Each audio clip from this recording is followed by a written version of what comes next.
Buenos días, jóvenes. Vamos a dar inicio al cursillo de trastornos del agua y del sodio.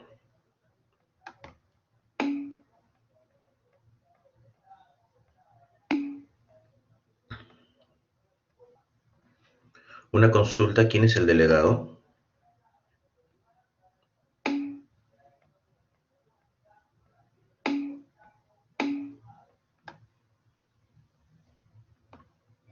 ¿Está presente el delegado o no está presente?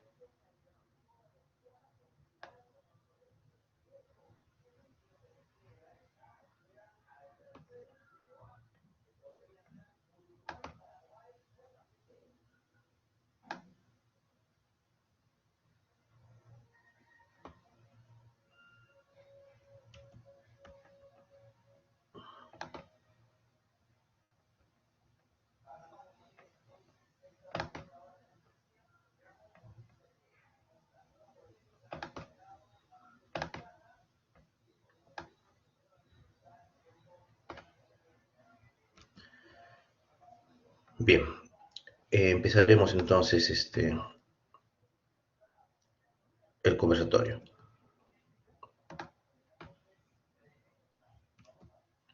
Los trastornos del agua y del sodio son uno de los trastornos más importantes que se enfrentan en la especialidad de neurología y en la medicina en general, ¿de acuerdo?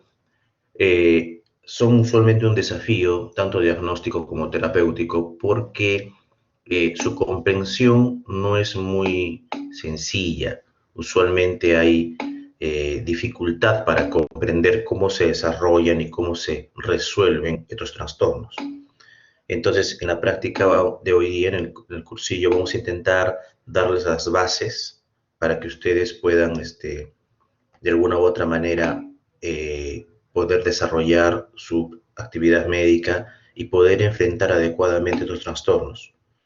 Si bien es cierto, pueden parecer complejos al comienzo, con la lectura repetida y dándole varias veces vueltas al tema, uno realmente entiende que no es tan complicado, simplemente lo que hay que hacer es tener claros cuáles son los principios de diagnóstico y cuáles son las bases fundamentales para el manejo. Bien, entonces, lo que vamos a ver durante esta sesión va a ser primero una introducción a la composición de los líquidos corporales y luego vamos a entrar ya directamente en lo que son trastornos de hiponatremia y luego de hipernatremia. Bien, cuando uno recuerda la fisiología que ya estudiamos en la universidad, sabemos que el organismo humano es básicamente constituido por líquido. La mayor parte de nuestro cuerpo suele ser líquido en la mayor parte de nuestra vida, ¿de acuerdo? Entonces, cuando uno estudia los líquidos corporales y cómo están distribuidos, sabemos que estos líquidos están no libres en el organismo, sino están compartimentados, es decir, todos los líquidos del cuerpo se encuentran distribuidos en compartimentos bien específicos y no hay líquido puro. Todos los líquidos del cuerpo contienen solutos, una serie de sustancias que están disueltas en ellos y que en cada compartimento son distintas, son diferentes. Y eso permite que se dé las funciones fisiológicas del organismo. Entonces, el líquido del cuerpo se le llama agua corporal total. Y básicamente el agua corporal total tiene dos grandes distribuciones, dos grandes divisiones. La que está dentro de la célula y la que está fuera de la célula. Es más abundante la que está dentro de la célula. 2/3 del agua corporal total está dentro de las células. Y fuera de las células, a su vez, se puede subdividir en dos porciones más. Puede estar en el intersticio o puede estar dentro de la circulación sanguínea, en el intravascular. ¿De acuerdo? Un cuarto de este extracelular está dentro de los vasos y 3/4 de este extracelular está en el intersticio. Bien, entonces, la distribución del agua corporal total no es uniforme en toda la vida. Tiene dos grandes factores que la modifican. El primero es la edad. La edad permite o hace que la cantidad de agua corporal total varíe. Siempre es más abundante el agua corporal entre más joven es la persona. Tanto así que los recién nacidos Los prematuros, por ejemplo, pueden llegar a tener 80% de su cuerpo como agua, ¿ok? Como líquido. Pero a medida que las personas crecen y envejecen, a medida que nos hacemos mayores, vamos perdiendo un porcentaje del agua corporal total. Y entonces va disminuyendo. Si ustedes ven, para los adultos mayores, cuando están por encima de los 60 años, ¿no? La mitad prácticamente del cuerpo ya es agua nada más y la otra mitad ya son tejidos sólidos. El otro factor importante que influye en la cantidad de agua es el sexo. Y esto está determinado por el influjo de las hormonas femeninas sobre la composición de grasa del organismo. Entonces, en niños, antes de que venga la menarquia o la pubarquia, la distribución de agua es la misma para ambos sexos. Pero una vez que empieza el influjo hormonal, las mujeres tienen siempre una proporción menor de agua que los varones. Más o menos hay una diferencia de un 10% aproximadamente entre varones y mujeres. En general, ustedes van a ver en sus libros de fisiología o de medicina que se considera que para los varones el porcentaje de agua corporal total es 60% y para las mujeres el porcentaje de agua corporal total es 50%. Y eso es lo que se suele utilizar para los cálculos. Sin embargo, como ven en esta diapositiva, no es absolutamente cierto eso, ¿no? Si va variando la edad, va a cambiar, ¿no? Y tanto así que en los adultos mayores, en varones, es solo el 50% del agua corporal total, ¿no? Y solamente 45% en mujeres. Pero la mayoría de libros que van a ver ustedes no se complican, no hacen esa diferenciación. Simplemente dicen varones 60% y mujeres 50%. ¿De acuerdo? Ok. Ahora, estos líquidos, esta agua corporal total, como les decía, está distribuida en diferentes espacios. Como ya vimos en el lado izquierdo, están los espacios donde se distribuye, ¿de acuerdo? Pero, como les mencionaba hace un momento, cada espacio, cada eh, volumen o cada compartimento tiene una concentración bastante diferente. Específicamente, la gran diferencia se da entre el intracelular y el extracelular. En el extracelular, en sus dos subdivisiones, que son lo que está dentro de los vasos, el intravascular y el intersticio, hay pequeñas diferencias, ¿ok? No son muy significativas. La principal diferencia entre el intravascular y el intersticio es que en el intravascular hay un porcentaje importante de proteínas, que es lo que pueden ver en el gráfico de la derecha, ahí en lo que dice plasma, ese rectángulo amarillo. Es una cantidad importante de proteínas que no se ve en el líquido intersticial. Después, la concentración de sodio, de cloro, básicamente son las mismas. Bicarbonato es un poquito mayor en el intersticio, ¿ok? Pero podríamos decir que básicamente los dos compartimientos del extracelular tienen composición muy similar, salvo las proteínas. En cambio, el líquido intracelular es bastante diferente. Como ustedes verán, cambia totalmente la proporción de los iones, mientras que en el extracelular la cantidad de potasio es mínima, en el intracelular el potasio se convierte en el catión más abundante, ¿ok? Y reemplaza totalmente al sodio. El sodio se vuelve mínimo. La cantidad de bicarbonato en el intracelular también disminuye y la cantidad de proteínas en el intracelular también es notoriamente mayor, al igual que la de magnesio, ¿ok? Y al igual de otras sustancias que no se suele ver en el extracelular. Entonces, existe una serie de mecanismos que el organismo tiene para poder mantener diferentes las concentraciones de los iones dentro y fuera de la célula, ¿ok?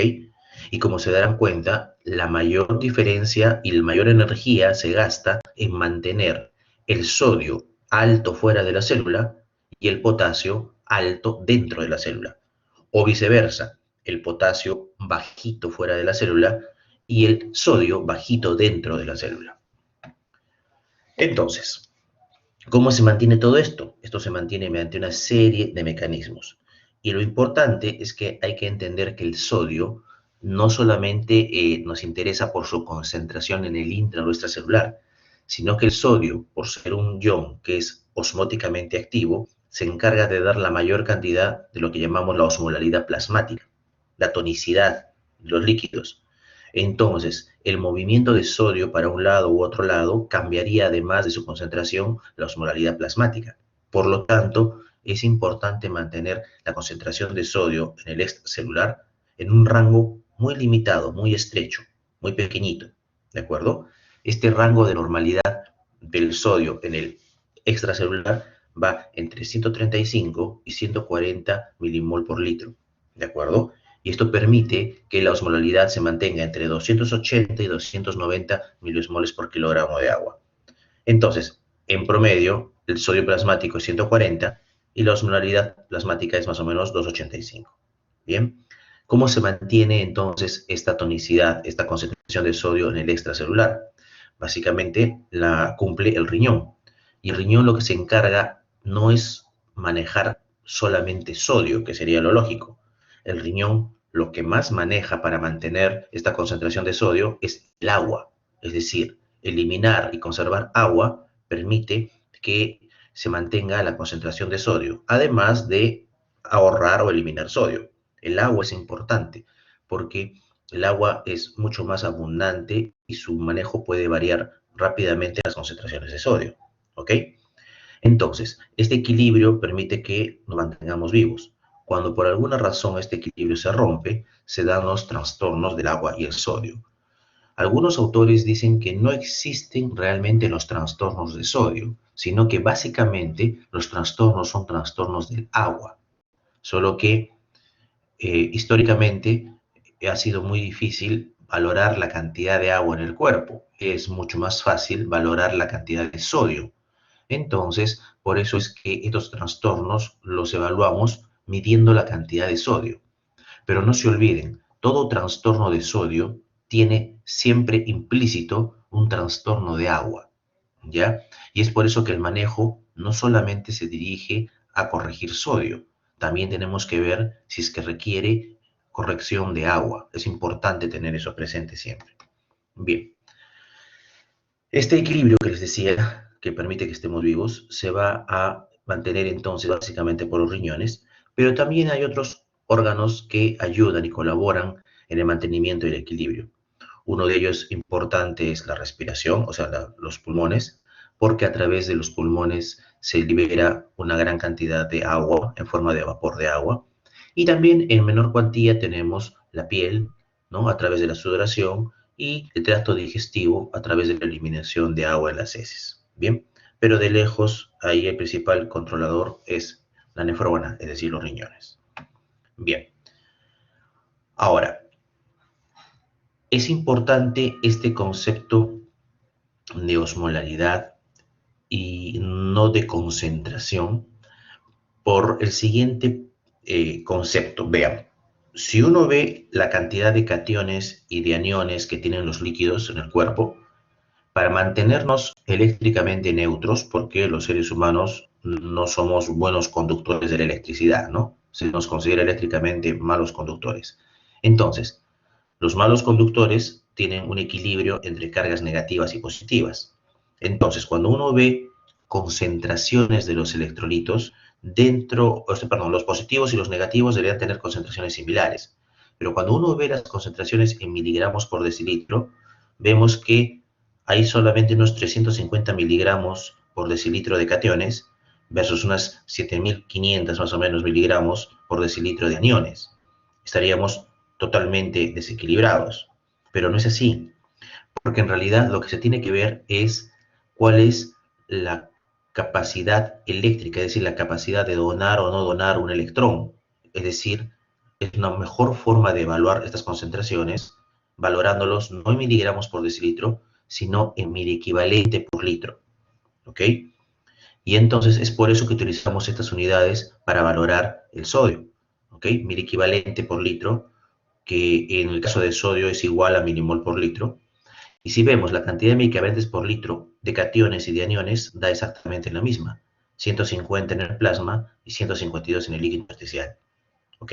Entonces, los aniones y los cationes están en estricto equilibrio y básicamente por sus características eléctricas. Bien. Entonces, cuando hablamos de trastornos del agua y el sodio, básicamente vamos a tener lo siguiente. En un estado de equilibrio, la osmolaridad plasmática, como dijimos, está alrededor de 2,85.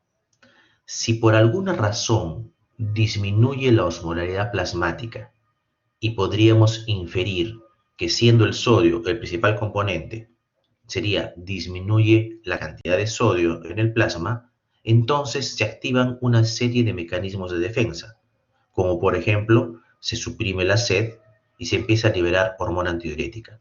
Y estos mecanismos de defensa van a producir una orina diluida que va a llevar a la pérdida de mayor cantidad de agua y eso debería corregir el trastorno, ¿ok?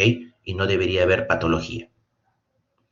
En el otro extremo, cuando la osmolaridad plasmática se incrementa y el organismo sensa que se incrementó, podríamos asumir que es por incremento de la concentración de sodio. Entonces se liberan o se activan otros mecanismos de compensación. Por un lado, se estimula la sed, ¿no? Se estimula la liberación de hormona antidiurética y por otro lado, también se da una estimulación de liberación de hormona antidiurética por otros mecanismos no controlados por la osmolaridad plasmática. Y entonces estos dos mecanismos llevan a que la orina se concentre, es decir, el organismo ahorra agua, ¿ok? Y también debería compensar el trastorno. Esto ocurre todos los días, todas las horas, casi todos los minutos, porque el cuerpo está constantemente equilibrando la osmolaridad plasmática. Sin embargo, cuando alguno de estos mecanismos se ve alterado, se ve bloqueado y no puede realizar la compensación, se van a dar los trastornos de agua y sodio. Cuando no se puede, ¿no?, corregir la disminución de la osmolaridad plasmática, uno lo que va a encontrar es hiponatremia. Cuando no se puede corregir el incremento de la osmolaridad plasmática, uno lo que usualmente va a encontrar es hipernatremia. ¿Ok? Esto lo vamos a ver con detalle a continuación. Entonces, recuerden que todo esto entonces está básicamente relacionado al manejo de agua, no tanto al manejo de sodio. Y por eso les pongo este ejemplo de estas tres cajas, ¿no? Donde vamos a ver la variación del agua corporal total y vamos a ver la variación de la masa corporal total, ¿ok? En las tres cajas hay la misma masa corporal de sodio, es decir, en los tres cajones ustedes van a ver que hay 8 moléculas de sodio, ¿de acuerdo? Sin embargo, la primera caja, la de la izquierda, tiene un volumen de agua que es normal. Entonces ahí vamos a decir que está en equilibrio, sería la eunatremia, o sea, 140 milimol por litro, ¿ok? Si nosotros duplicamos el volumen de agua, aunque el sodio no ha variado, va a haber menor concentración porque hay más volumen. Entonces, el resultado va a ser que vamos a medir una hiponatremia. Hacia la derecha, en el caso contrario, si disminuimos el volumen de agua, contraemos el volumen de agua, aunque la cantidad de sodio no haya variado, lo que vamos a medir es una hipernatremia, ¿ok? Entonces, como se dan cuenta, los trastornos de sodio no son necesariamente producidos porque varía la cantidad de sodio en el cuerpo. También varía, pero no es el principal determinante. Es importante saber que los trastornos de sodio se dan primordialmente porque varía la cantidad de líquido en el cuerpo, la cantidad de líquido en el cual el sodio se disuelve. ¿Ok? Entonces, estos trastornos se dan porque algunos mecanismos de compensación han sido superados, como ya vimos. Cuando se contrae el volumen sanguíneo, el volumen extracelular, se activan los sistemas reguladores. Entonces, cuando tenemos, por ejemplo, una hipovolemia, una persona con diarrea, una persona que ha tenido, no sé, deshidratación, ha sudado mucho, etcétera, entonces se activa, por ejemplo, el sistema nervioso simpático para producir vasoconstricción, se activa el eje de la renina, angiotensina, aldosterona, que lleva finalmente a la resolución de sodio y agua, y se activa la hormona antidiurética. Todos estos mecanismos intentan corregir la pérdida de volumen y recuperar tanto sodio como agua. ¿Ok? En el sentido contrario, cuando hay una expansión del volumen, ¿no? Hay mucho volumen, entonces se da la inactivación de los mecanismos que hemos visto antes. Y además se puede activar la liberación de hormonas natriuréticas. Todo esto tiene como objetivo eliminar líquido y también eliminar un poco de sodio y corregir la expansión de volumen. ¿Ya? Esto es la parte fisiológica que se da a cada momento. Bien. Finalmente, para terminar, entonces recuerden, el agua es un determinante importante del trastorno de agua y sodio. Y entonces, así como el agua se puede perder por la vía urinaria, por la vía digestiva, por la piel y por el pulmón, el agua también se puede ganar. Pero básicamente, en condiciones normales, fisiológicas, la única vía por donde se puede ganar agua es por la vía oral. Entonces, existe un mecanismo muy antiguo, muy primordial en el desarrollo de los seres vivos, que es el mecanismo de la sed. Y el mecanismo de la sed es importante porque permite la corrección de los trastornos antes que se vuelvan patología. ¿Ok? Bien. Veamos estos mecanismos un poquito más en detalle. Hemos visto que uno de los mecanismos importantes es la liberación de la hormona antidiurética. Ok, la hormona antidiurética tiene más de un mecanismo que hace que se libere. Uno de los primeros mecanismos muy importante es que la hormona antidiurética se libera, se empieza a liberar cuando hay depresión del volumen, depresión de la volemia, ¿no? Una hemorragia, una deshidratación, un tercer espacio, ¿no? Entonces, cuando empieza a disminuir el volumen, se empieza a incrementar la secreción de hormona antidiurética. Una deshidratación leve, o sea, hasta 5%, da un estímulo también muy leve. Una deshidratación moderada, hasta 10%, ya da un estímulo alto. Y cuando es severa, por encima del 10%, el estímulo es muy fuerte y se dispara. ¿Ok? Entonces, la secreción de hormona antidiurética depende del estado de volemia. Pero la secreción de hormona antidiurética no solamente depende de la volemia. Aún en euvolemia, aún con volumen normal, también se puede secretar hormona antidiurética dependiendo de la osmolalidad plasmática. Hasta 280 no hay secreción activa de hormona antidiurética, se mantiene en su basal. Cuando la osmolalidad plasmática empieza a subir por encima de 280 o 285, hay una pequeña elevación, y por encima de 285 se empieza a disparar, y por encima de 290 ya es alto el tono, más de 4 picogramos por mililitro. Adicionalmente, cuando hay incremento de la osmolalidad plasmática, no solamente se estimula la liberación de hormona antidiurética. Cuando la osmolalidad plasmática está por encima de 290, también se activa ese otro mecanismo de regulación que es la sed. ¿Ok? Entonces las personas normalmente sienten sed cuando su osmolalidad está en 290. ¿Ok? Por eso no deben quedarse con sed. Es importante tomar líquido. Además, podemos ver que aparte de la regulación de la ADH, existe la contraparte renal, es decir, ya sea que la hormona antidiurética se estimula por hipovolemia o por aumento de la osmolalidad plasmática, cualquiera de los dos estímulos van a hacer que el riñón empiece a concentrar la orina y empieza a concentrar la orina, concentrar la orina. Pero hay un detalle, el riñón no tiene capacidad infinita de concentración de orina. La máxima concentración de orina que tiene un riñón normal es más o menos de 1200 miliosmoles. Entonces, por más incremento que haya en la secreción de hormona antidiurética, el riñón no va a poder concentrar la orina más allá de 1200. Y ese nivel máximo de concentración de orina usualmente se alcanza cuando la hormona antidiurética ha llegado a 5 picogramos por mililitro en el plasma. ¿Ok? Si ustedes ven, por encima de 5 picogramos, por más hormona antidiurética que se libere en el plasma, el riñón no concentra más. Entonces veamos los dos gráficos anteriores y vemos que se alcanza más o menos los 5 picogramos cuando tenemos una depresión de volumen de 10%. Y se alcanzan los 5 picogramos más o menos cuando tenemos una osmolaridad que está en 293, 294. ¿Ok? Entonces, a esos puntos de disminución de la volemia o de hiperosmolaridad en el plasma, ya el riñón ha llegado usualmente a su máxima capacidad de concentración urinaria. ¿Ok? Bien, todos los mecanismos obviamente actúan acoplados. Esos tres gráficos que hemos visto se pueden resumir en este gráfico. Luego ustedes con detenimiento lo pueden interpretar, pero van a ver cómo se acopla la osmolaridad plasmática con la concentración urinaria y con el volumen plasmático. Bien, y es un mecanismo que está finamente relacionado y permite que se mantenga la tonicidad del extracelular en forma estable.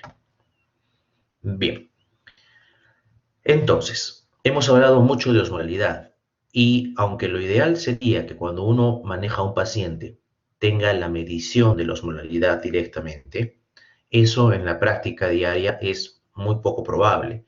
La mayoría de lugares no tienen laboratorio donde se mida osmolaridad plasmática y donde hay, no es un examen que salga inmediatamente, demora un tiempo. Entonces, usualmente para la práctica común y corriente en el hospital, ¿no?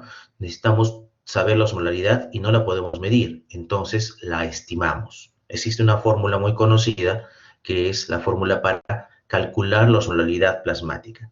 Y esta fórmula básicamente tiene dos variables, la glucosa y la urea, sobre el principal constituyente de la osmolaridad, que es el sodio.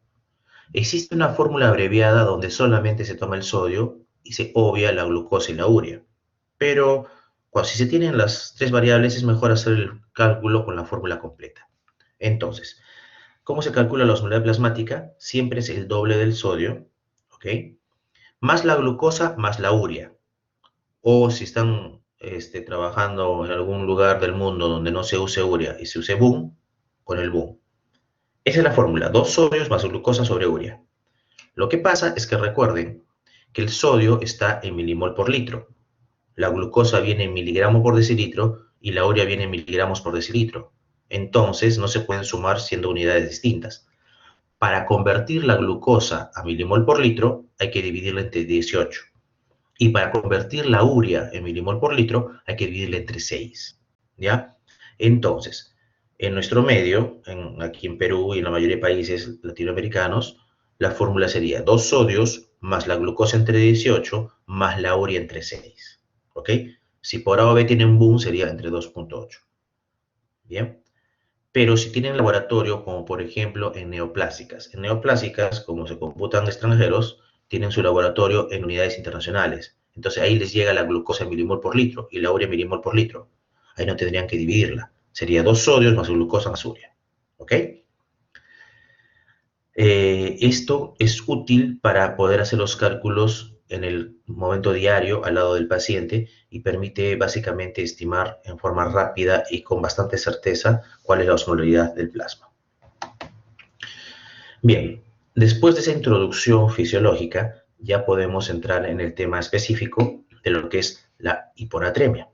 ¿Ok? La hiponatremia es el trastorno más común que van a ver en cuanto a los trastornos hidroelectrolíticos. ¿De acuerdo? ¿Y cómo se define hiponatremia? La hiponatremia viene a ser simplemente la disminución de la concentración plasmática del sodio, ¿ok? Si dijimos que lo normal era de 135 a 145, entonces cualquier disminución por debajo de 135 es hiponatremia, ¿ok? La mayoría de libros que ustedes pueden leer la clasifican así: leve de 130 a 134, moderada de 125 a 129 y severa por debajo de 125. Sin embargo, hace ya unos pocos años cambió un poquito este concepto de severa. No toda hiponatremia por debajo de 125 clínicamente es severa. Entonces, ahora hay una corriente importante, en la cual me incluyo yo, en la cual por debajo de 125 se le llama profunda, ¿ya? No severa, sino profunda, ¿ok? Porque como les digo, hay pacientes que tienen por debajo de 125 y clínicamente están tranquilos, no tienen mayor alteración. Entonces, podría ser leve, moderada y profunda.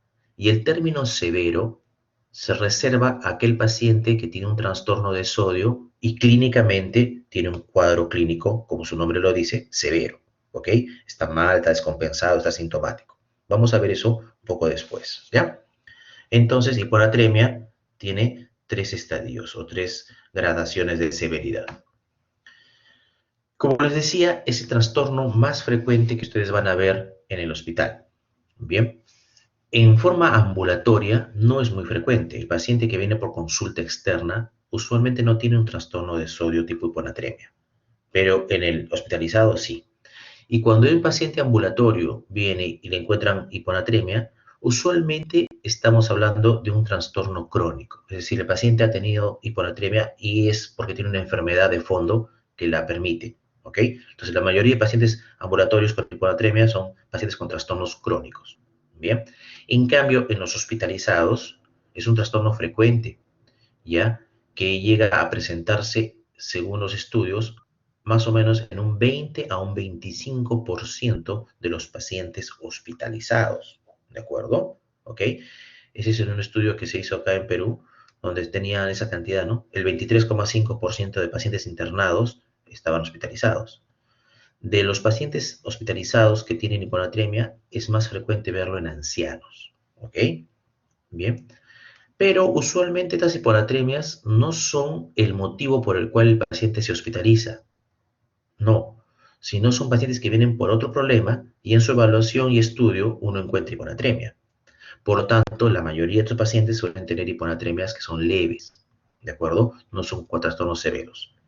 Es poco frecuente ver un paciente con un trastorno severo que viene y se hospitalice por la hiponatremia severa. Eso suele ser una situación poco común, pero que requiere un manejo urgente, un manejo protocolizado que permita rápidamente manejar la alteración porque esta pone a los pacientes en un riesgo inminente de complicaciones y de muerte. Bien, ahora, como ya habíamos mencionado, vamos a repetir esto para que quede bien claro. Para que se desarrolle la hiponatremia se necesitan dos alteraciones. Primero, que el paciente tenga un ingreso de agua libre de sodio, ¿ok? Y que el paciente tenga alterada o bloqueada su capacidad de diluir la orina para eliminar esta cantidad de agua libre de sodio que le llega, ¿ok? Si el paciente va a recibir, va a ingerir una cantidad importante de agua libre, normalmente el riñón debería eliminarla.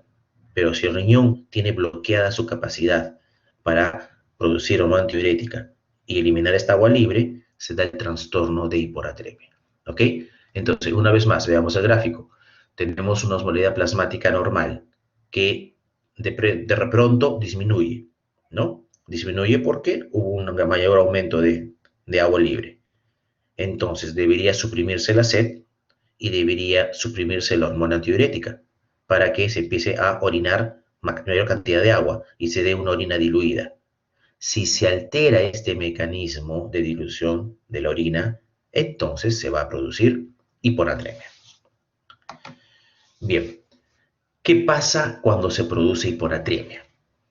Entonces, el trastorno va a ser más grave, más severo, dependiendo del nivel de hiponatremia, o sea, si es que es más importante la caída, ¿no? Si está en 130, en 125, en 120 el sodio, pero además es importante la temporalidad, y eso tienen que tenerlo claro. En los trastornos de sodio son importantes los tiempos en los cuales se desarrolla el trastorno. Cuando el trastorno se desarrolla muy lento, le da tiempo al cuerpo para adaptarse. Pero cuando el trastorno se produce muy rápido, no tiene tiempo para adaptarse y entonces suelen ser mucho más sintomáticos y se pueden volver severos. Entonces veamos qué pasa cuando hay un trastorno de hiponatremia. Arriba a la izquierda tenemos un cerebro normal y el cerebro normal va a tener una osmolaridad dentro de las células y una osmolaridad fuera de las células en el líquido cefalorraquídeo. ¿Ok? Cuando ocurre una caída brusca del sodio, entonces en el extracelular la osmolaridad cae, pero dentro de la célula la osmolaridad no cae, porque la osmolaridad dentro de la célula no está dada por sodio, está dada por otros osmoles. Entonces, cuando hay una caída del sodio, las células del cerebro se vuelven hiperosmolares respecto al plasma, respecto al intersticio, y en este caso respecto al líquido cefalorraquídeo. Entonces, como se quedan hiperosmolares, las células jalan agua y se hincha el cerebro, ¿de acuerdo? Entonces, lo que hace rápidamente las células cerebrales para adaptarse es empiezan a perder osmoles. Las células cerebrales, como no pueden estar hinchadas, empiezan a perder una serie de osmoles, una gran cantidad de osmoles de diferentes sustancias que son las que dan la osmolaridad a la célula. De tal manera que la célula cerebral, al disminuir su osmolaridad, se iguala a la osmolaridad del líquido cefalorraquídeo que estaba baja. Y eso se llama la fase de compensación, ¿de acuerdo? Entonces, en un paciente que tiene hiponatremia en forma de larga data y le da tiempo al cerebro a compensarse, el cerebro termina adaptándose a la baja osmolaridad, bajando la osmolaridad de sus células y de tal manera retorna a un volumen normal, que vendría a ser el cerebro que está abajo al medio. ¿De acuerdo? Un volumen normal, dado porque, aunque tiene osmolaridad en el líquido cefalorraquídeo baja, también ha bajado la osmolaridad de sus células. Y eso se llama un estado de compensación. Por eso les mencionaba hace un momento que hay pacientes que vienen en forma ambulatoria, que tienen sodios bajos y usualmente están tranquilos porque son pacientes compensados. Tienen el trastorno mucho tiempo y su cerebro ha compensado la alteración osmolar y funciona en forma normal a pesar que tienen sodios bajos. ¿Ok? La gran mayoría de problemas se da en dos situaciones. Primero, cuando la disminución del sodio, como ven arriba en el cerebro de arriba a la derecha, esta disminución de sodio es muy brusca, muy rápida, se da en pocas horas. Y entonces los mecanismos de compensación del cerebro no son tan rápidos. Y el cerebro se dematiza, se hincha, se hincha. Si fuese cualquier otro órgano, que en realidad ocurre en los otros órganos, no pasa nada. Pero en el cerebro sí sucede un problema. Cuando se hincha demasiado, no puede expandirse porque no hay dónde expandirse. Y entonces está en una caja cerrada que es el cráneo. Y eso produce patología. Es por eso que la hiponatremia aguda es sintomática, porque no le da tiempo para adaptarse al cerebro. Y el otro problema se da abajo, en lo que vemos abajo a la izquierda. ¿Qué pasa si tenemos un paciente crónico, con hiponatremia crónica, que estaba compensado, y ustedes le encuentran un sodio de 125 y dicen, uy, es mucho, se ha bajado demasiado, hay que corregirlo? Y se le corrige en forma rápida. Los trastornos de sodio no se corrigen en forma rápida, mucho menos si son crónicos. La corrección debe ser lenta, muy lenta, muy lenta, muy lenta. Porque si lo corrigen en forma rápida, ustedes van a elevar bruscamente la osmolaridad del extracelular. Van a elevar bruscamente la osmolaridad del líquido cefalorraquídeo al corregir el sodio. Pero la célula ya había perdido sus osmoles. Entonces, como la célula cerebral había perdido sus osmoles y se demora en recuperarlos, si ustedes corrigen rápidamente el trastorno de hiponatremia, lo que van a hacer es que la célula se deshidrate y eso va a llevar a un trastorno neurológico muy severo que se llama la desmielinización osmótica, ¿de acuerdo? Y eso va a tener usualmente consecuencias irreversibles o puede llevar inclusive a la muerte al paciente. Entonces, ¿cuál es el corolario de esta diapositiva? Los trastornos de sodio son usualmente crónicos y usualmente se van compensando en el tiempo. Cuando uno quiere manejar y tratar un trastorno de sodio y tiene la duda de que si es agudo o es crónico, o está seguro de que es crónico, siempre el tratamiento tiene que ser lento, tiene que ser poco a poco, para darle tiempo al cerebro a que acomode sus osmoles y no tenga ningún problema en la adaptación al nuevo estado osmolar que le van a producir. ¿Qué factores de riesgo tenemos para que un cerebro se dematice, ¿no? Cuando hay una hiponatremia aguda, súbita. Eso se ve más frecuentemente en mujeres, mujeres en edad fértil, mujeres que usan antiacidas, en niños, y las personas que tienen trastornos psiquiátricos como la polidipsia psicógena los que están en hipoxemia, como nuestros pacientes con COVID, y los que hacen maratón, ¿no? Los grandes maratonistas. ¿Qué personas tienen un riesgo de hacer la disminución osmótica por un manejo inapropiado? Los trasplantados de hígado, los alcohólicos, los malnutridos y los que tienen hipocalemia severa. También se ha visto en los grandes quemados y los hipoxémicos, al igual que en el edema cerebral, y las mujeres que usan tiazidas. Y obviamente cuando hay niveles de sodio muy bajos, por ejemplo, por debajo de 105 milimol por litro, ese es un desafío de manejo. Usualmente es fácil de que haya complicaciones por el grado severo de trastorno que tiene el paciente. Bien, entonces, cuando uno tiene un paciente y le diagnostica hiponatremia, va a enfrentarse a dos tipos de cuadros posibles. Uno, que sea sintomática.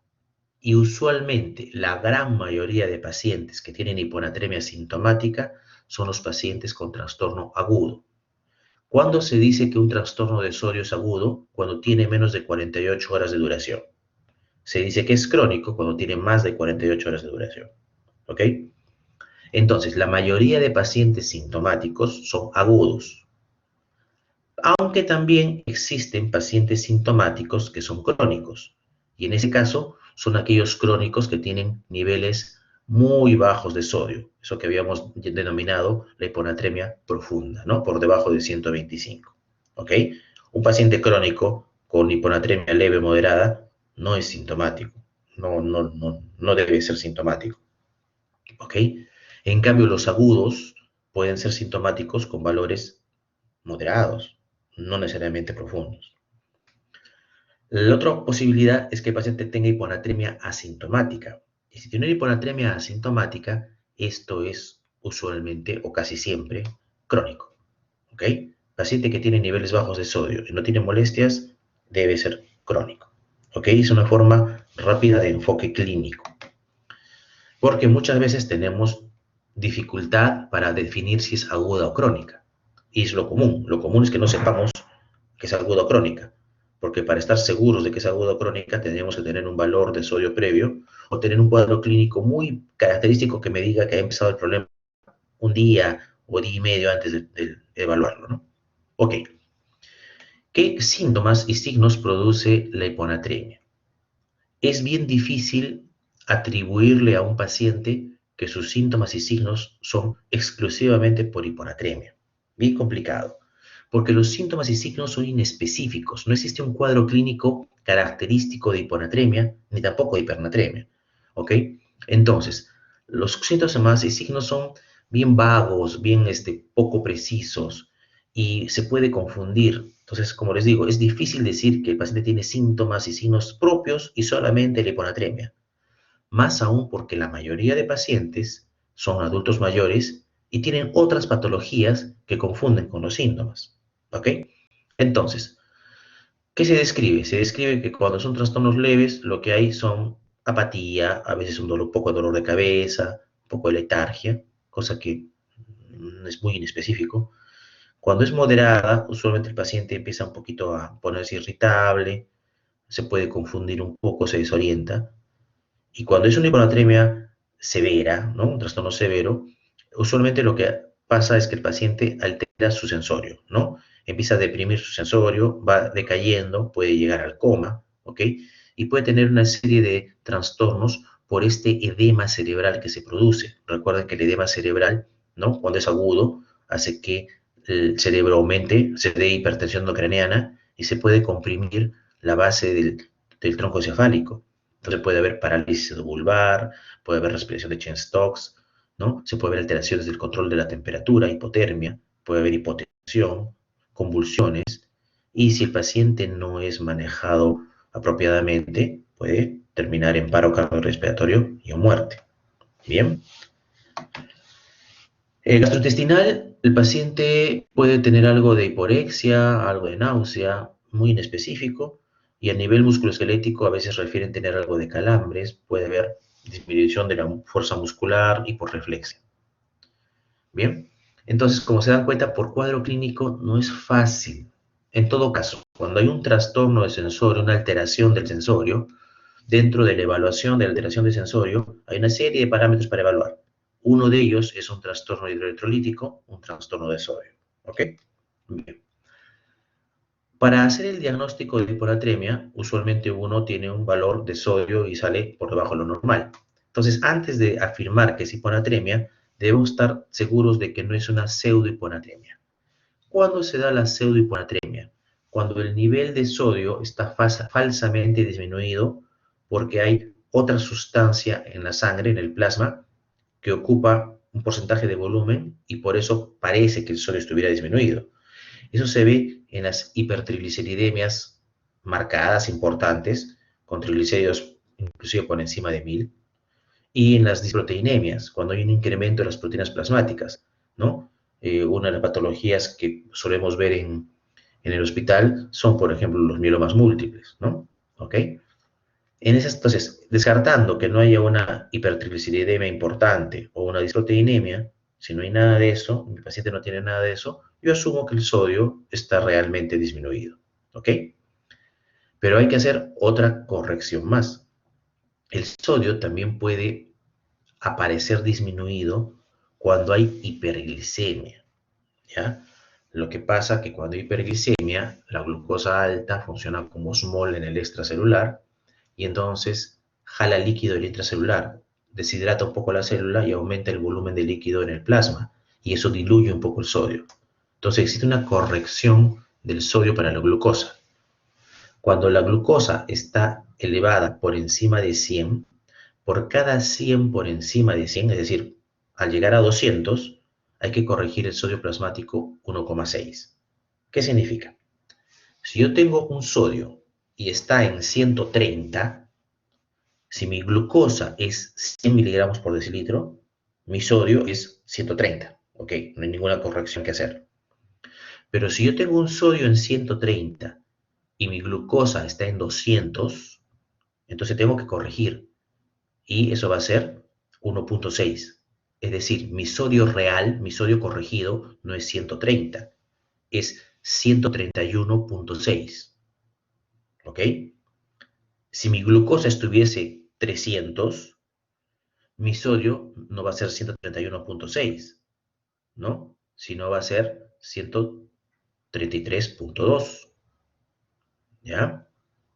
¿Ok? Entonces, por cada 100 de glicemia por encima de 100, el sodio falsamente lo van a medir 1,6 menos y hay que sumarle ese 1,6 por cada 100 miligramos por decilitro. Pero cuando la glucosa está por encima de 400, este factor de corrección varía y ya no es 1,6, es 2,4. ¿Ok? 2,4, ¿ya? Por cada 100. Entonces, antes de decir que hay hiponatremia, lo primero que tienen que ver es que la glucosa también no esté elevada. Y entonces hacemos el diagnóstico de hiponatremia. Esta gráfica es el diagnóstico clásico. Esta es la forma clásica de diagnosticar los trastornos de sodio. ¿Ok? La hiponatremia básicamente había que enfocarla de acuerdo al volumen del líquido corporal. Recuerden que los trastornos son de agua, no son de sodio. Entonces, cuando uno tiene una hiponatremia, es una hiponatremia verdadera, ya descartó que no sea pseudohiponatremia ni que haya trastorno de glucosa, entonces evalúan si el paciente está en hipovolemia, está en euvolemia o está en hipervolemia. Y ese es un enfoque clínico. Hipovolemia, obviamente el que luce deshidratado, euvolemia, el que no luce ni deshidratado ni edematoso, y en hipervolemia, el que está con edema. Ese es el punto débil de este enfoque, que ha sido el enfoque utilizado durante décadas. El punto débil es que el enfoque clínico, la valoración clínica, no es muy precisa, puede tener sesgos, ¿ok? Y eso hace que pierda un poquito la sensibilidad. Y es por eso que apareció un nuevo enfoque. Sin embargo, este enfoque clínico no es que sea malo, ayuda, también guía, ¿ok? Pero hay que evaluarlo con mucha certeza y hay que ampliar el estudio con pruebas, como vamos a ver a continuación. Entonces, primera posibilidad, hacia la izquierda, que el paciente con hiponatremia esté hipovolémico. Si está hipovolémico, significa que ha perdido agua y sodio. solo que ha perdido más sodio que agua y por eso está hiponatrémico. Entonces, las pérdidas de agua y de sodio solo se dan por dos vías, o por vía renal o por vía extrarrenal, siendo la vía extrarrenal la de más frecuencia, la vía digestiva. Entonces, en forma práctica, se enfoca así. Si un paciente está hiponatrémico e hipovolémico, es casi por pérdidas renales o por pérdidas digestivas.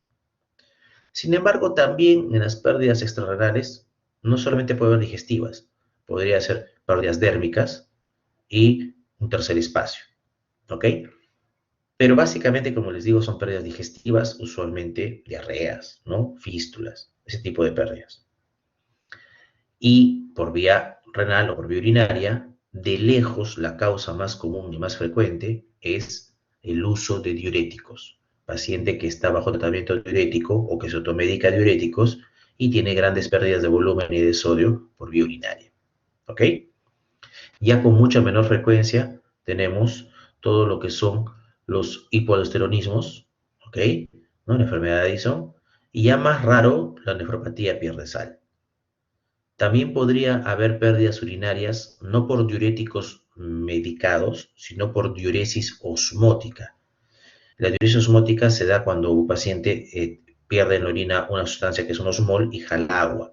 Por ejemplo, los que reciben grandes cantidades de bicarbonato, los que tienen grandes glucosurias, ¿ok? Ese tipo de pacientes. Bien. Y ya raro es el paciente que tiene una enfermedad llamada el síndrome pierde sal, donde se pierde como su nombre lo dice, ¿no? Sodio por la orina y eso hace que se deshidrate y pierda agua. ¿Ok? Una forma de complementar mi valoración clínica es que en el paciente con hiponatremia hipovolémica yo le mide el sodio urinario. Cuando el sodio urinario es menor a 20, usualmente yo debo tener una pérdida extrarrenal. Cuando el sodio urinario es mayor a 20, usualmente la pérdida es por vía renal. ¿Ok? Y hay que buscarla.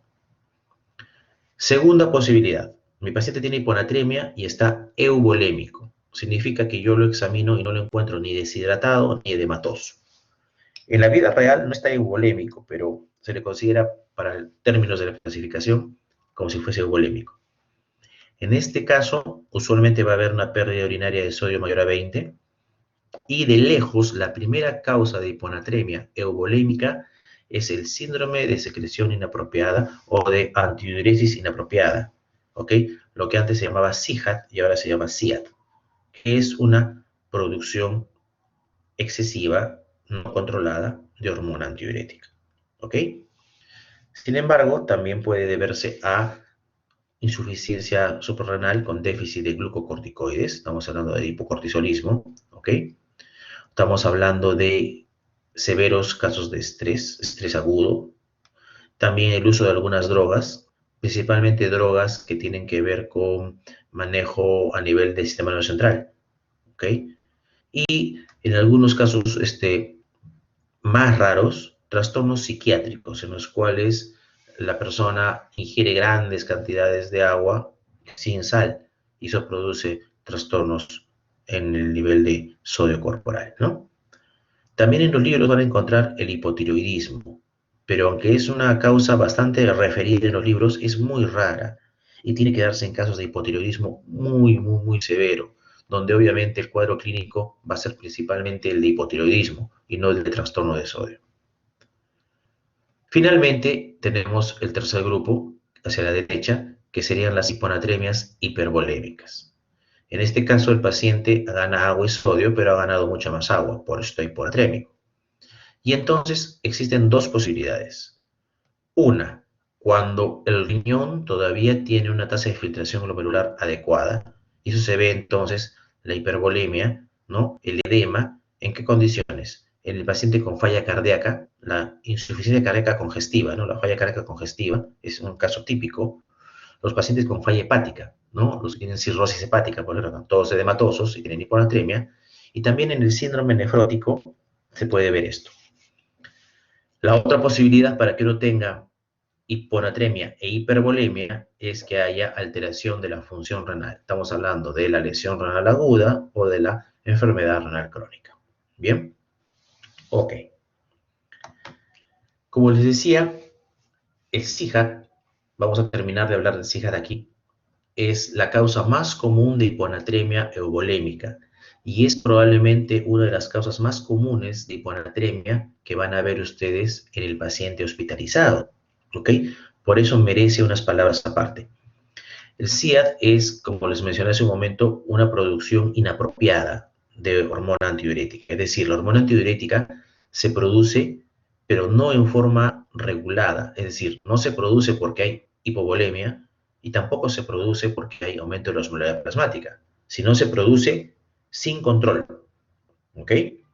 Entonces, esto lleva a que se empiece a producir una hiponatremia y como se dan mecanismos compensadores, se mantiene la volemia, pero el sodio va disminuyendo, ¿de acuerdo? Entonces, esta hiponatremia suele ser de baja cuantía y se vuelve crónica y en algunos casos puede llevar a hacerse severa si es que el cuadro o el trastorno que originó el problema está descontrolado o está empeorando. Y entonces, cuando uno tiene un paciente que tiene hiponatremia, está euvolémico, y esta hiponatremia suele ser crónica, uno tiene que plantear el diagnóstico de SIAD. Y el diagnóstico de SIAD se hace con criterios, o sea, no hay una prueba que me diga que es un SIAD, sino tengo que sumar criterios. Primero, tengo que estar seguro que es una hiponatremia verdadera, o sea, la osmolaridad plasmática tiene que ser menor a 275, ¿ok? Y la osmolaridad urinaria no puede estar disminuida completamente, tiene que tener una osmolaridad urinaria mayor a 100, ¿ok? El paciente clínicamente no debe tener edema ni estar deshidratado, o sea, estar euvolémico, y tengo que estar seguro de que no hay un trastorno de fondo que me condicione la hiponatremia, es decir, problemas de glándula suprarrenal, problemas de tiroides, pituitaria o algún grado de insuficiencia renal. Y este paciente obviamente no debe estar en uso de diuréticos. Si yo tengo otros criterios, eso se cataloga como un SIAD, ¿ok? Hay criterios suplementarios que usualmente no se usan. Bien, y si el paciente tiene SIAD, entonces lo siguiente que tengo que ver es cuáles son las causas. Y eso es importante. ¿Por qué? Porque muchos SIAD son producidos por enfermedades que son serias y requieren manejo, ¿ok? Básicamente, si quisiéramos resumir, yo les diría que cuando tienen un paciente con SIAD, tienen que pensar en dos cosas. Uno, que tiene o un trastorno a nivel de pulmón o a nivel de cerebro, o dos, la causa es o una infección o una droga o una neoplasia. ¿De acuerdo? Entonces, básicamente, cuando uno tiene SIAD, lo que más busca son infecciones o neoplasias a nivel de cerebro, ¿ok? Infecciones o neoplasias a nivel de pulmón, o drogas que actúen a nivel del cerebro o que actúen a nivel de pulmón. Son las causas más comunes de SIAD, ¿ok? No son las únicas, pero son comunes. Entonces, como pueden ver en las causas, tenemos neoplasias, que son básicamente a nivel de pulmón y a nivel de cerebro, aunque pueden ser neoplasias en otros órganos también. Trastornos pulmonares, básicamente infecciones, desde una común y corriente tuberculosis hasta inclusive pacientes con asma, con un neumotórax, ¿ok? Trastornos cerebrales, ya sea infecciosos, inflamatorios, podrían ser, ¿cómo se llama?, tumorales, etcétera, ¿ok? Bien, algunas infecciones, como por ejemplo el VIH, se puede ver. Y además, el uso de drogas. Y dentro de las drogas hay un montón de drogas que pueden asociarse a hiponatremia euvolémica. Estamos hablando de drogas de uso muy común hasta drogas de uso muy raro, ¿no? Tenemos drogas de uso común, como por ejemplo los antidepresivos, como por ejemplo drogas usadas para control para el sueño. Tenemos, por ejemplo, drogas de uso muy común como los AINE, que se usa para el dolor, para la inflamación, ¿de acuerdo? Tenemos uso de drogas más raras y también tenemos el uso de drogas ilícitas, ¿no? Algunos narcóticos, algunas drogas, cocaína, por ejemplo, se pueden asociar a cuadros de hiponatremia. Bien, ok. Una vez ha hecho el diagnóstico de nuestra hiponatremia, ya sea volémica, hipovolémica o hipervolémica, ¿no? Lo que tenemos que decidir es cómo la vamos a tratar. Y el tratamiento va a estar dirigido a dos cosas. Uno, al manejo per se de la hiponatremia, viendo si es que es leve, moderada, profunda, severa, hay que ver eso. Y dos, manejo de la causa del trastorno de fondo. Entonces, antes de tratarla, lo primero que tengo que ver es si es o no es sintomática, ¿no? Y si los síntomas que tiene el paciente de verdad los puedo atribuir solo a la hiponatremia. Como les digo, eso es medio complicado, ¿no? A lo mejor tiene otra cosa y ya no sé si es que es por hiponatremia o no es por hiponatremia. Entonces, lo primero que trato de descubrir es si es o no es sintomática. Lo otro que tengo que determinar es si es aguda o es crónica, ¿no? Buscar exámenes previos, hacer bien la historia, ver cuándo empezó el trastorno. Entonces, me importa saber qué tan severa es, qué tan aguda o crónica es. Y tercero, veo si mi paciente tiene factores de riesgo para hacerme complicaciones con la hiponatremia o con el tratamiento que le voy a dar. Y en base a esos tres factores, yo agarro y decido qué tan agresivo voy a hacer con mi tratamiento. Si voy a manejarla rápido o voy a manejarla despacito. Entonces, la corrección recomendada, o sea, el manejo despacito, como les digo, es variar el sodio no más allá de 0,5 milimol por hora. ¿De acuerdo? O sea, la idea es que yo voy a corregir mi sodio que está bajo y no voy a aumentarlo más allá de 0,5 milimol por hora. Esa es una corrección lenta, una corrección recomendada. Pero cuando tengo un paciente que está más grave, más serio, yo requiero elevarlo más rápido. Y ahí se recomienda llegar a un tope de 1 milimol por hora. O sea, no subirlo más de 1 milimol por hora. ¿Ok? El otro principio de corrección es que durante el primer día yo no debería aumentar el sodio más allá de 10 milimoles. Algunos libros dicen 8. Actualmente más se toma como 10. 10 milimoles máximo, es decir, si mi paciente empezó con 120 de sodio, yo el primer día no debería llevarlo más allá de 130. ¿Ok? Y segundo, en los 2 primeros días yo no debería haber aumentado más de 18 el nivel de sodio.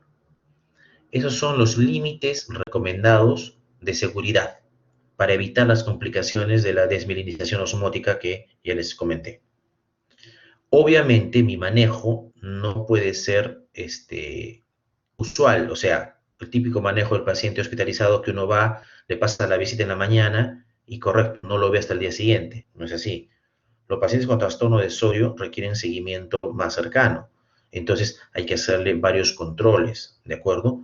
Porque todas las fórmulas que vamos a aprender para manejar trastorno de sodio no son exactas, son solo aproximaciones, ¿de acuerdo? Entonces, usualmente hay que estarlo vigilando al paciente, darle una chequeada, ¿no? Ver cómo está yendo, o tomarle controles para ver si mi corrección está yendo dentro de lo que yo había estimado o calculado. El peligro de elevar rápidamente el sodio es, como les decía hace un momento, la desmineralización osmótica, que es un cuadro neurológico severo, como les dije. Bien, la neurona y las células de la glía se alteran y muchas veces se alteran en forma irreversible. Y entonces el paciente va a tener un cuadro clínico caracterizado porque empieza a tener mutismo, disartria, trastornos, ¿no?, en el lenguaje, letargia, puede haber cambios afectivos y puede llegar a un cuadro más severo como la cuadriparesia espástica y la parálisis vulvar. Y aunque luego se maneje y todo y se mejore, suelen quedar secuelas neurológicas, anormalidades oculomotoras, alteración de sensorio, neuropatías de los pares craneales, ataxia, trastornos de conducta, parkinsonismo, ¿ok? O puede quedar con un síndrome convulsivo o algunos pacientes han quedado en coma. Entonces hay que tener mucho cuidado en no corregir rápido el sodio. La única situación en la cual uno puede corregir rápido el sodio es cuando uno tiene la absoluta certeza de que es una hiponatremia aguda y severa.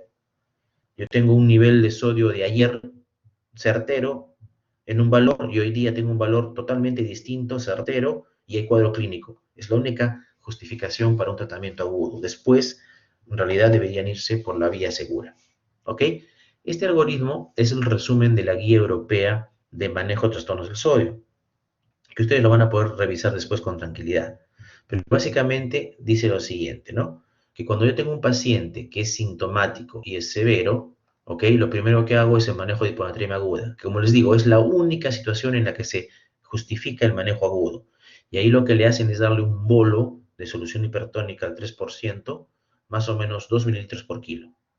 Y ese bolo se va repitiendo hasta que ustedes logran desaparecer los síntomas o incrementar el sodio, ¿no? ¿Ok? Esa es la razón. Y más o menos lo que se busca es desaparecer los síntomas o incrementar el sodio en 5 milimoles por litro del basal. Es decir, si empezaron con un paciente que estaba severo, sintomático, con 110, se le da el bolo de cloruro de sodio 3%, y si no mejora, en 20 minutos se lo repite, y si no mejora, en 20 minutos se lo repite. Si mejoró, ahí se para. Esa es la terapia aguda severa. Y si no mejora, lo correcto es medir el sodio. Si el sodio ya se elevó hasta 5 milimoles por litro, también se para. ¿Ok? Eso, como les digo, es raro usarlo, está limitado, muy rara vez van a tener que hacer eso. Y lo usual es el manejo más crónico, el manejo más pausado, que es lo que está en el resto del algoritmo. Se le da solución hipertónica, se le calcula la necesidad del déficit y se le pasa durante las 24 horas del día, sin pasar los 10 el primer día o los 8 el segundo día, como ya les mencioné. Eso lo vamos a ver un poquito mejor a continuación. ¿Ya? Entonces, veamos. ¿Qué hacemos con la hiponatremia hipovolémica? Cuando hay hiponatremia hipovolémica, lo correcto es reponer el volumen, ¿de acuerdo? Y la mayoría de veces se va a requerir reponer el volumen con un cloruro de sodio al uno normal, o sea, cloruro de sodio común y corriente, o también podría ser cloruro de sodio al medio normal. Si el paciente está deshidratado y está con tendencia a la hipotensión, sin lugar a dudas, ustedes deben administrarle cloruro de sodio 1 normal. Eso es suficiente, ¿de acuerdo? ¿Ok? Si es un paciente que no está hipotensón o tiene un problema de hipertensión arterial de fondo, etcétera, podrían utilizar otras soluciones, como solución de Ringer, la poligelina. En Estados Unidos, en Europa, pueden utilizar Plasmalide, ¿ok? Acá no hay. Bien. Y mientras tanto, mientras lo están hidratando, van corrigiendo la patología de fondo que lo deshidrató.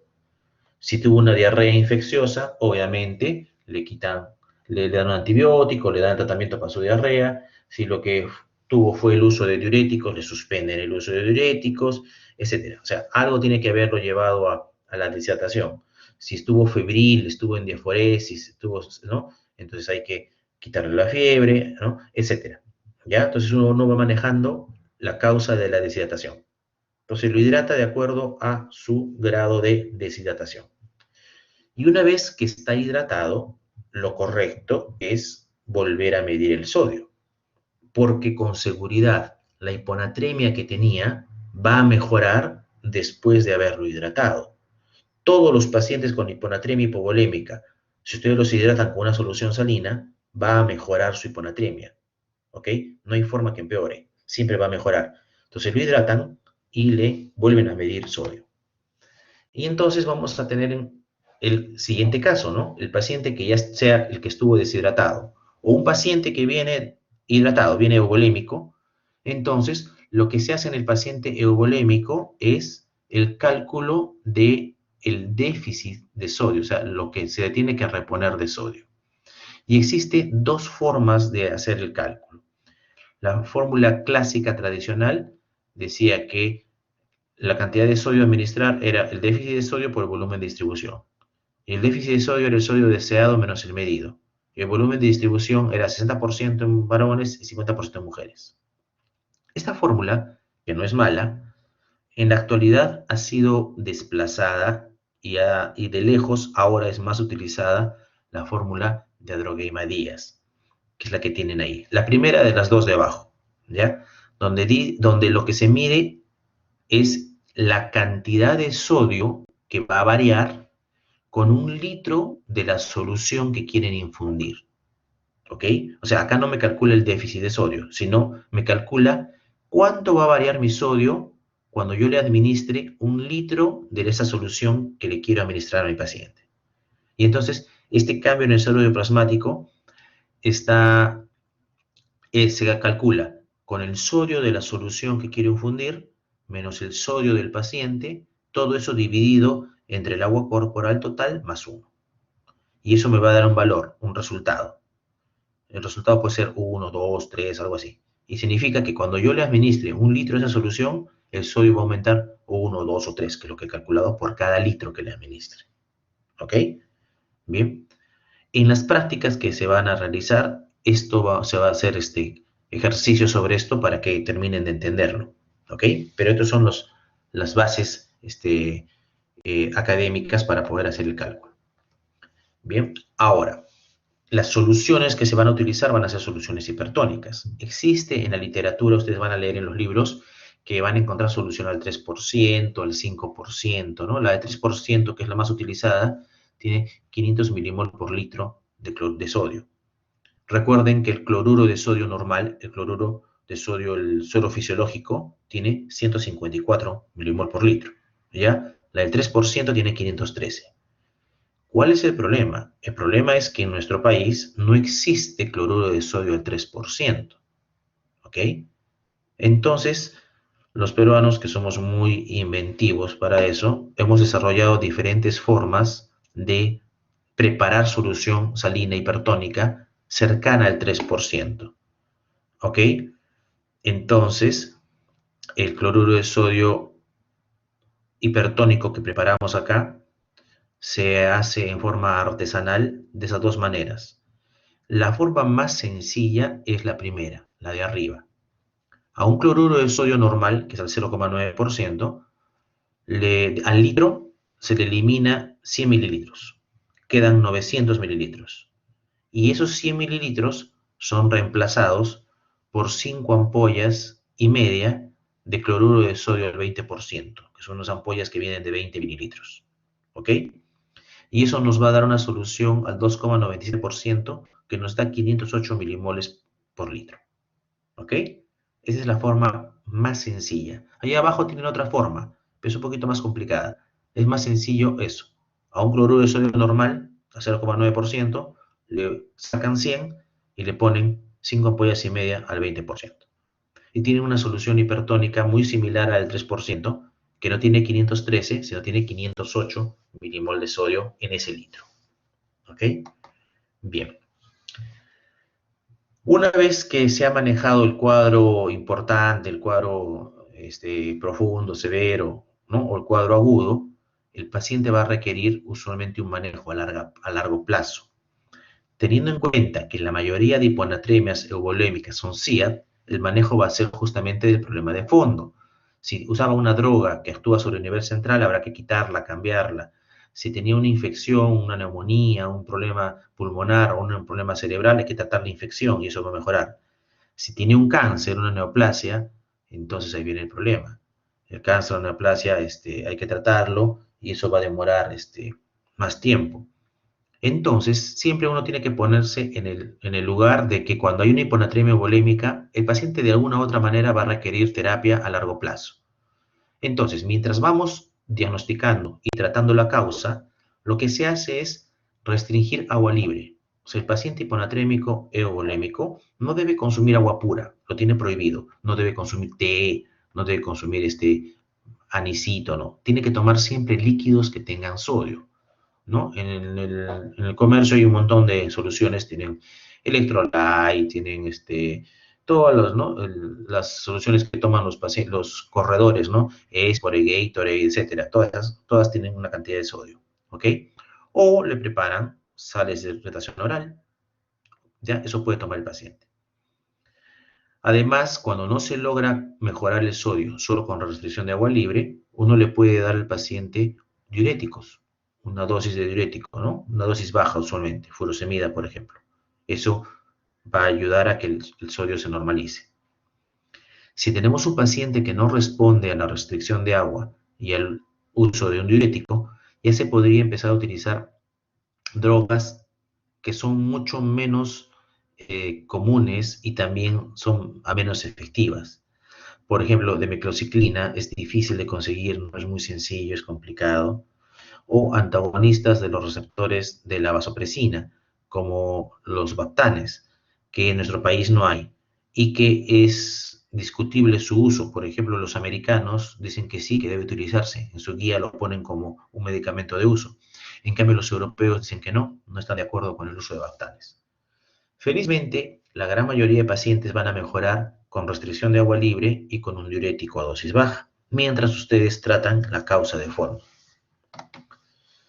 Ok, hasta allí hiponatremia, que es el trastorno más común, más frecuente, y ya con eso hipernatremia se hace mucho más sencillo. Hipernatremia es casi todo lo contrario, con algunos detalles. Bien.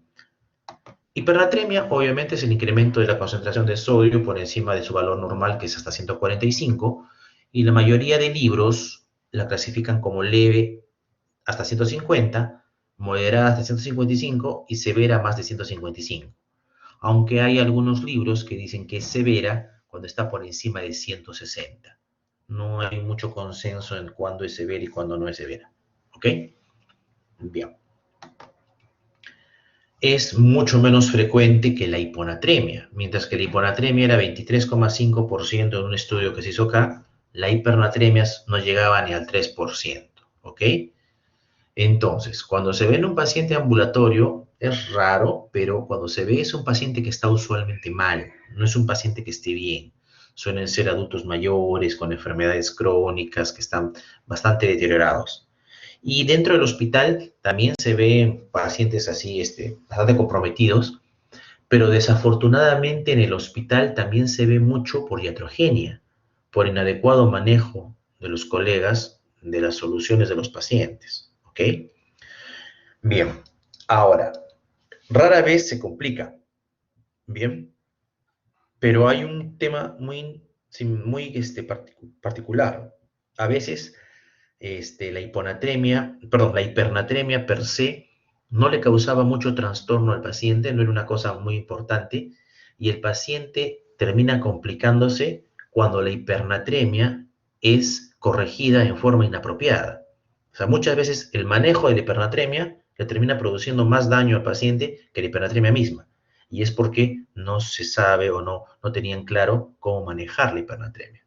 ¿De acuerdo? Entonces es importante que sepan diagnosticarla, pero sobre todo es más importante que sepan manejarla. Bien, ¿cómo se produce la hipernatremia? Obviamente cuando hay un déficit de agua en relación a la cantidad de sodio que tiene el cuerpo, ¿no? Cuando el paciente tiene menos agua que la que debería tener para la cantidad de sodio que tiene, eso es hipernatremia. ¿Y cómo se produce? ¿Ok? Normalmente lo que sucede es que hay un incremento de la osmolaridad y eso debería hacer que se activen mecanismos como la sed. O sea, cuando se eleva la osmolaridad plasmática, la persona tiene que tener sed y además tiene que liberar hormona antidiurética. Eso hace que la orina se concentre. ¿Por qué? Porque está ahorrando agua, ¿no es cierto? La orina concentrada ahorra agua. Cuando se altera el mecanismo de la sed o se altera la liberación de hormona antidiurética, entonces no se puede concentrar el agua en la orina y entonces se da hipernatremia. ¿Ok? Por ende, todas las hipernatremias, como tienen incremento del sodio, son estados hipertónicos, hiperosmolares. Y todas en algún momento van a producir deshidratación celular. ¿Ok? Es importante tener en cuenta eso. Bien, por lo tanto, va a haber adaptación celular. Una vez vamos al cerebro. Ya dijimos que el cerebro es el más sensible a los cambios de osmolaridad porque está dentro de una caja cerrada que es el cráneo. Entonces, cuando hay hipernatremia, ¿ok? Se eleva el sodio en el plasma, se eleva el sodio en el líquido intersticial, se eleva el sodio en el líquido cefalorraquídeo y entonces la célula del cerebro está hipoosmolar respecto al líquido cefalorraquídeo.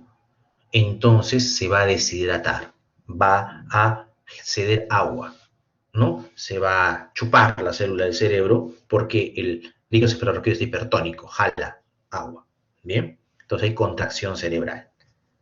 Y después de un tiempo, las células del cerebro empiezan a crear osmolitos, ¿no? Empiezan a crear osmoles para igualar su osmolaridad a la del líquido cefalorraquídeo. Entonces empiezan a aumentar su cantidad de sodio, potasio, cloro, ¿no? Glutamina, minoxidil, etc. De tal manera que la célula se va volviendo hipertónica, se iguala al líquido cefalorraquídeo y recupera su volumen. Esa es la adaptación crónica que se da a la hipernatremia crónica, ¿ok? Es lo que vuelve todo a un equilibrio, ¿ok? Esto lo podemos ver en este gráfico. Entonces, lo primero que se da es la contracción del cerebro porque pierde agua, luego el cerebro va acumulando osmoles y recupera su volumen. Ahí viene el problema. Muchos pacientes son diagnosticados con hipernatremia crónica y entonces el médico inexperto le quiere corregir rápido. Recuerden que hipernatremia crónica es más de 48 horas. ¿Ah? Entonces, le quiere corregir rápido la hipernatremia y hace que el sodio plasmático baje muy rápido. Y eso es un grave error. Cuando el sodio plasmático lo baja muy rápido, recuerden que el sodio baja a lo normal, pero la célula estaba hipertónica y no puede perder rápido los osmoles. Entonces la célula hipertónica jala agua, se edematiza y el paciente hace edema cerebral, hipertensión endocraniana, enclavamiento de amígdalas y se muere. ¿De acuerdo? No se corrigen los trastornos del sodio rápido, se corrigen despacio, despacito como la canción. ¿Quiénes tienen riesgos? En pacientes ambulatorios, siempre los ancianos y los niños, los extremos de la vida, porque los extremos de la vida no tienen acceso al agua en forma libre. Pueden tener el reflejo de la sed, pero un niño pequeño o un viejito que tenga limitación funcional, artrosis en silla de ruedas en su cama, no pueden tomar agua por sí mismos y entonces tienen riesgo de hacer hipernatremia. ¿De acuerdo? O trastornos psiquiátricos, o los que tienen diabetes no controlada o alguna forma de poliuria. En los internados, básicamente son aquellos pacientes que reciben soluciones inadecuadas por su médico tratante, o nutrición enteral o parenteral no bien balanceada, o los que están utilizando diuréticos en dosis inadecuadas, inapropiadas. Y también se ha visto un poco en los pacientes con ventilación mecánica. Ok. Al igual que hiponatremia, el cuadro clínico es poco claro, poco específico, y básicamente vamos a enfrentar o sintomática o asintomática. En el caso de de hipernatremia sintomática es casi siempre aguda, ¿ok?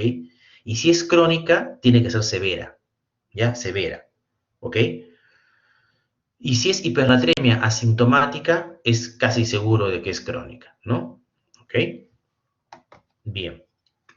¿Qué síntomas? Como les decía, son muy parecidos a los síntomas de la hiponatremia. En general son indiferenciables. A nivel del sistema nervioso central, igual inquietud, letargia, luego se desorientan, son confusos, estupor, coma, ¿no? Pueden convulsionar.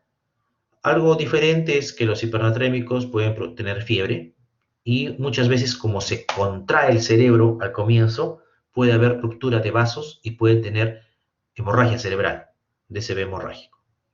A nivel respiratorio, puede haber una respiración un poco difícil, pero nada específico, puede haber taquicardia, hipotensión, ¿ok? Y si esos son graves siempre. Puede haber, igual que en la hiponatremia, espasticidad, calambres. Puede haber la sed, que es un síntoma claro, pero cuando la hipernatremia es muy severa, se pierde el mecanismo de la sed. Y los viejitos, que son los más comprometidos, suelen tener menos síntomas y solo se vuelven sintomáticos cuando son severos, por encima de 160. El diagnóstico es similar a lo que habíamos visto antes, ¿no? La hipernatremia se enfoca dependiendo del estado de volemia del paciente. Hipovolémica, euvolémica o hipervolémica. En la hipovolémica, disminución del agua corporal total y del sodio, ¿ok? Y también por pérdidas renales o extrarrenales, ¿ya? Y siendo las extrarrenales lo mismo, digestivas principalmente. Ahí las tienen. La euvolémica es poco común, no es frecuente, y usualmente se ve en diabetes insípida, que es una enfermedad poco común, no se suele ver, y en la hipodipsia psicógena, usualmente. ¿Bien? Ahora, ¿alguna vez hay hipernatremia euvolémica por pérdidas extrarrenales? Bien, también son poco frecuentes, ¿no? Pacientes que tienen una respiración muy acelerada, que tienen trastornos del ritmo respiratorio y se van deshidratando por pérdidas de insensibles de agua a través del vapor de la respiración, o por ejemplo las deshidrataciones al intracelular, que es un cuadro raro en el cual las células se dematizan porque entra volumen a la célula, que se ve, por ejemplo, en ejercicios muy intensos, en los maratonistas, ¿no? O en cuadros convulsivos, el estatus epiléptico, por ejemplo, ¿no? Ahí puede verse eso. Pero todos estos cuadros de hipernatremia volémica realmente son poco frecuentes, son raro verlos. Y la hipernatremia hipervolémica también es poco frecuente porque casi siempre está relacionada a una iatrogenia o una enfermedad muy rara.